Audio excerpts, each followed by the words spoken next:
Kita tidak impor beras, tidak impor jagung, tidak impor gula, dan tidak impor garam di tahun 2025. Ini target dari Presiden. Dukung program sekaligus Asta Cita menuju swasembada pangan, Wakil Menteri Pertanian Sudaryono menjadi narasumber pada dialog 3 bulan pertama Bapak Presiden dan Wakil Presiden Republik Indonesia Prabowo Gibran. Membahas terkait kepemimpinan Presiden Prabowo Gibran yang sudah berjalan dalam kurun waktu 3 bulan, acara ini diselenggarakan di Ruang Teater Universitas Pertahanan, kawasan IPSC Sentul Sukahati, Kecamatan Citerep, Kabupaten Bogor, Jawa Barat. Wamentan Sudaryono menekankan bahwa swasembada pangan tidak hanya untuk beras, tapi juga banyak komoditas lain yang menjadi kebutuhan sehari-hari dan menunjang kesejahteraan masyarakat. Ya, dengan kita tidak impor saat ini, produksi kita sudah naik di mana-mana. Nah, ini harga beras dunia turun drastis, turun jauh. Ya karena memang kita biasanya sebagai importer terbesar, kita nggak impor lagi. Saya kira ini signifikan. Beras beres insya Allah tahun ini, jagung beres insya Allah tahun ini, kemudian gula juga beres, garam beres, maka nanti berikutnya apa lagi?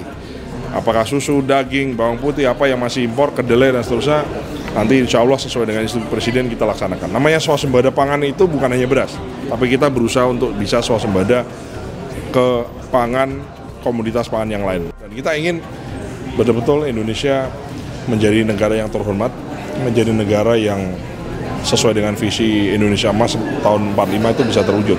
Kita mulai dari visi Presiden bagaimana ketersediaan pangan bagi rakyat kita, dan syukur-syukur kita bisa memberikan dampak yang positif, yang signifikan untuk negara-negara kawasan di sekitar kita dan kepada dunia tentu saja.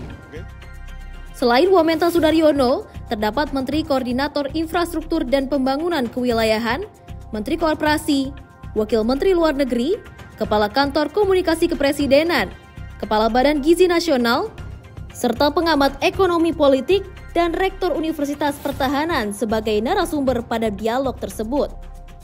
Berikut ini adalah capaian 3 bulan pertama kepemimpinan Prabowo Gibran dalam sektor pertanian.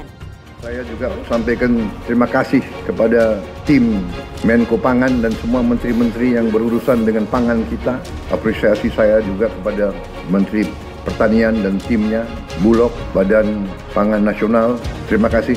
Produksi pangan kita naik, cadangan pangan kita mungkin terbesar selama beberapa tahun ini. Kemungkinan dan keyakinan saya tahun 2025 kita tidak akan impor beras lagi.